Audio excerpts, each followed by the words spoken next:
tensions with Pakistan can't be resolved, does that put the NATO coalition's gains in Afghanistan at risk? Well, keep in mind, my discussion with President Zardari was very brief as we were walking into the summit, and I emphasized to him what we've emphasized publicly as well as privately. We think that Pakistan has to be part of the solution in Afghanistan, that it is in our national interest to see a Pakistan that is democratic, that is prosperous, and that is stable.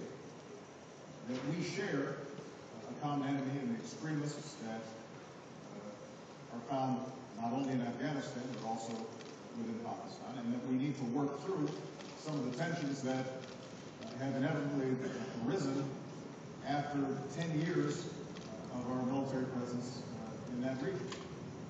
President Zardari shared with me his belief that these issues can get worked through.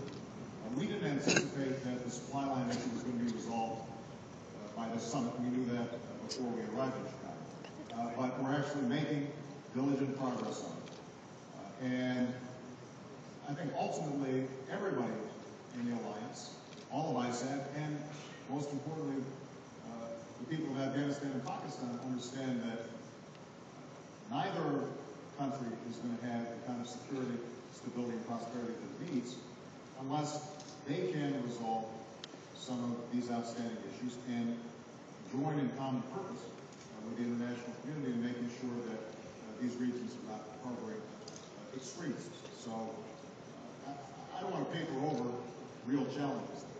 There's no doubt that there have been tensions between ISAF in Pakistan, the United States and Pakistan over the last several months.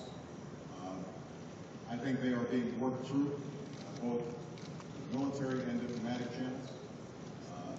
But ultimately, it is in our interest to see a successful, stable Pakistan, and it is in Pakistan's interest to work with us and the world community to ensure that they themselves are not consumed by extremism that is in the midst. And so we're going to keep on going at this, and I think every NATO member, every ISAF member is committed to it. Hans Nichols. Where's Hans? Yes, thank you, Mr. President. Yesterday, your friend and ally, Cory Booker, said that an ad that you released, that your campaign released, was nauseating, and it alleged that Romney at Bain Capital was, quote, responsible for job losses at a Kansas City steel mill. Is that your view that Romney is personally responsible for those job losses? Will comments from Booker and your former AutoZar, Steve Ratner, who criticized some of these advertisements, call on you to pull back a little bit? And generally, can you give us your sense, three parts, could you give us your sense of just what private equity's role is in stemming job losses as they seek a return on investment for their investors? Thank you. Well, first of all, I think Cory Booker is an outstanding mayor. He's doing great work in Newark, and obviously helping to turn that city around. And I think it's important to recognize that this issue is not a, quote, distraction.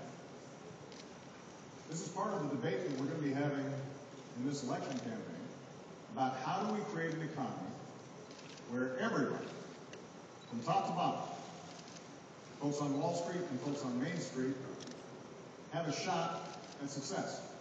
And if they're working hard and they're acting responsibly, that they're able to live out the American dream.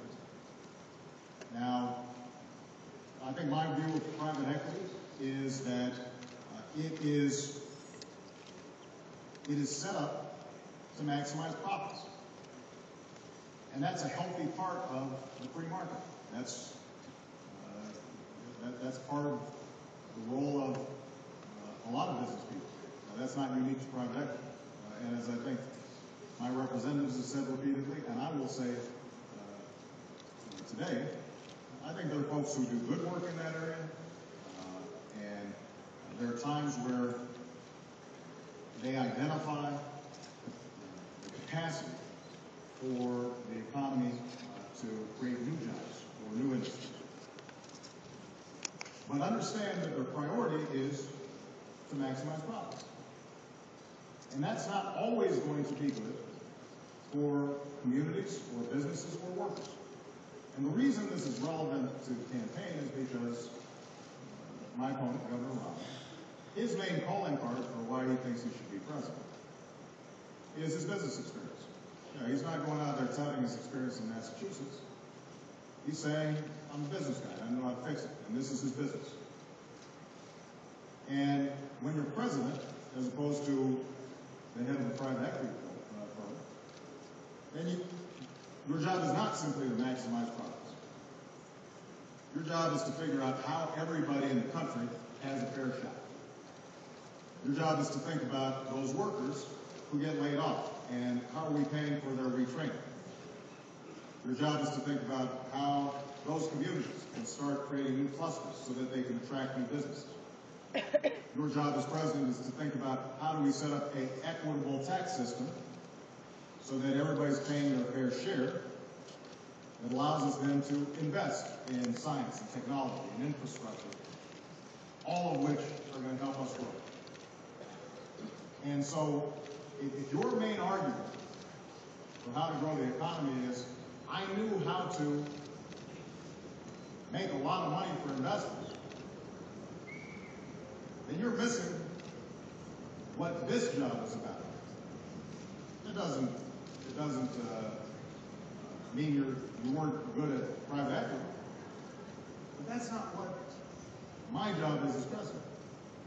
My job is to take into account everybody, not just some. My job is to make sure that the country is growing not just now, but 10 years from now and 20 years from now. And so, to repeat, this is not a distraction.